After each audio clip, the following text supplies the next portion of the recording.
Foster dad adopts damaged girl, then she shocks the judge with 6 words that change everything.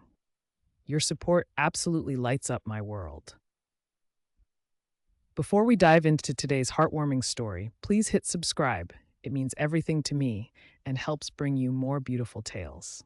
Here's my promise. I personally reply to every comment, so tell me where you're watching from right now.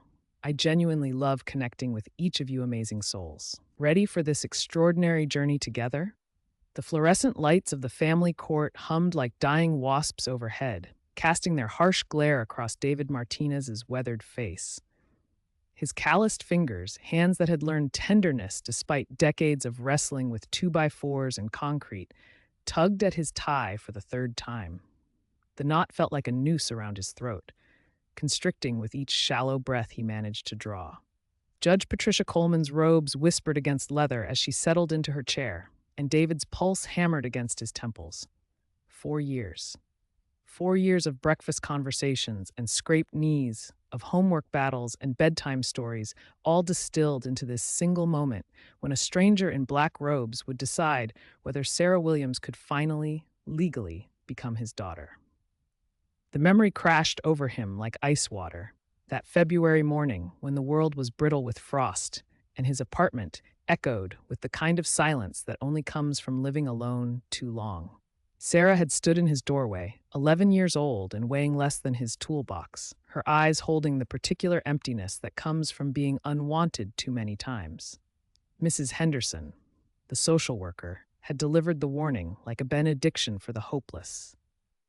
She's been through 7 homes in 3 years, she'd said, her voice carrying the weight of bureaucratic defeat. The trauma runs deep. Her biological parents failed her in every way imaginable. Every family who's tried to help her has returned her. But David had seen something flickering behind those hollow eyes, a spark struggling against the darkness like a candle flame in a hurricane. It was the same desperate hunger for belonging that had gnawed at his own childhood, the ache of being temporary in everyone else's permanent world. Those first months had been a masterclass in patience he never knew he possessed. Sarah moved through his apartment like a ghost, disappearing into the closet of her bedroom for hours, emerging only to reject his offerings of food and flinch from his presence. She shattered his dishes with the precision of someone who had learned that breaking things meant being moved somewhere new. Her nightmares painted the walls with screams that left her voice raw and his heart bleeding. Other men would have reached for the phone, would have called Mrs. Henderson with apologies and explanations about how it just wasn't working, had shifted that night, like tectonic plates settling into new alignment. Sarah began emerging for meals, tentatively at first, then with growing confidence.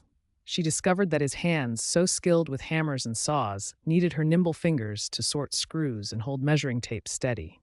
And David learned that behind her defensive walls lived a mind sharp as any blade, a mathematical genius trapped in the body of a wounded child.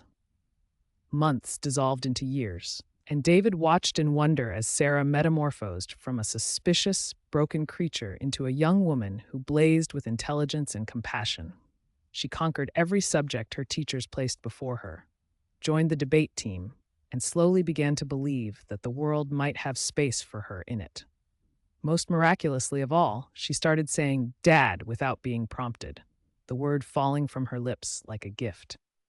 But the system seemed designed to remind them that happiness was provisional, subject to the whims of bureaucrats and legal fine print. Each annual review brought fresh terror, court-appointed guardians circling like vultures, asking questions that felt like accusations. The specter of separation haunted every peaceful moment. When Sarah turned 14, David made the decision that had been growing in his chest like a second heartbeat. He would adopt her, make their family real in the eyes of the law, permanent and unbreakable. The process devoured his savings and his sleep. Background checks peeled back every layer of his past. Home studies dissected every corner of their life together, and lawyers charged fees that forced him to work double shifts and weekend jobs. Some nights he stumbled home so exhausted he could barely lift his fork at dinner. But Sarah's smile when she spoke of their future made every sacrifice feel sacred. Then her biological mother materialized from whatever hell she'd been inhabiting, contesting the adoption with the suddenness of a car crash. The woman who had abandoned and abused Sarah now claimed maternal instinct, though her motives stank of government assistance checks and renewed welfare eligibility. Legal battles stretched across months, and David watched helplessly as Sarah's anxiety resurrected itself, her grades slipping, her old habits of staring out windows returning as she waited for the inevitable abandonment. "What if she wins?" Sarah whispered one evening, her voice fragile as spun glass. "What if I have to go back to her?" "That won't happen," David promised, though uncertainty clawed at his throat.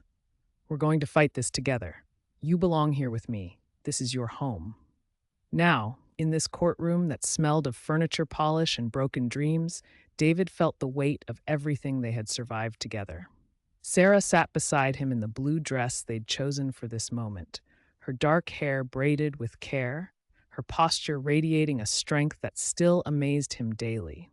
The terrified wraith who had arrived at his door had become this articulate, confident young woman who could face down judges and lawyers without flinching.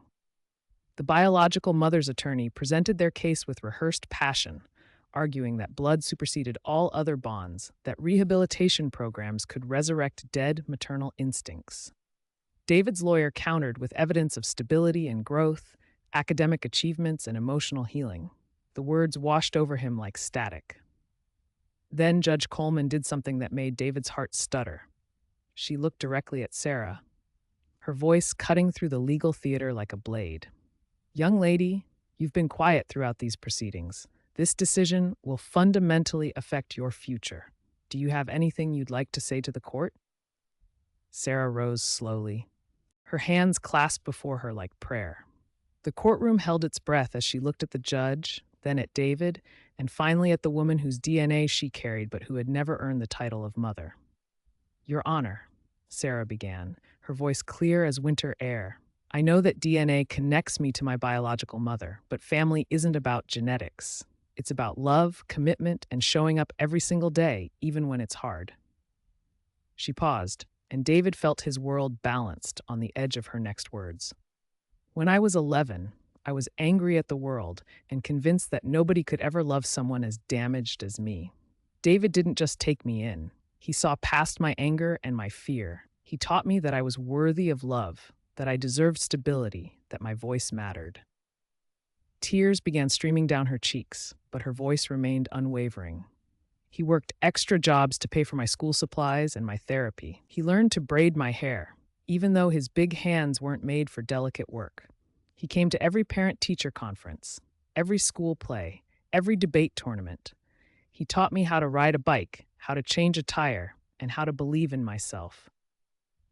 The courtroom fell cathedral quiet except for the sound of muffled sobs from observers who had come expecting legal procedure and found themselves witnessing something holy. "Most importantly," Sarah continued, "he taught me what unconditional love looks like. Not the kind of love that disappears when things get difficult, but the kind that shows up consistently, day after day, year after year. David isn't just my foster father. He's my dad in every way that matters. He's the parent who chose me, not because he had to, but because he wanted to, and I'm choosing him too." She turned to look at David, her eyes blazing with tears and love and absolute certainty. "I want to be officially and legally part of his family.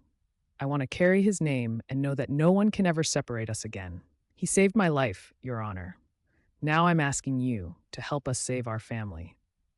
Judge Coleman pressed a tissue to her eyes before speaking, her voice thick with emotion. "In all my years on this bench, I have rarely witnessed such a compelling demonstration of what family truly means. The petition for adoption is granted." The courtroom exploded in applause, but David heard only the sound of his own heartbeat as he stood and embraced his daughter. Not his foster daughter anymore, simply his daughter, Sarah Martinez, who had finally found her way home. In that moment, David understood that the most profound love doesn't spring from blood, but from choice, from the courage to open your heart to someone who needs you most, and the determination to prove day after day that they are worthy of every sacrifice, every sleepless night, every moment of fear and hope and desperate love that it takes to build a family from from the ashes of broken dreams.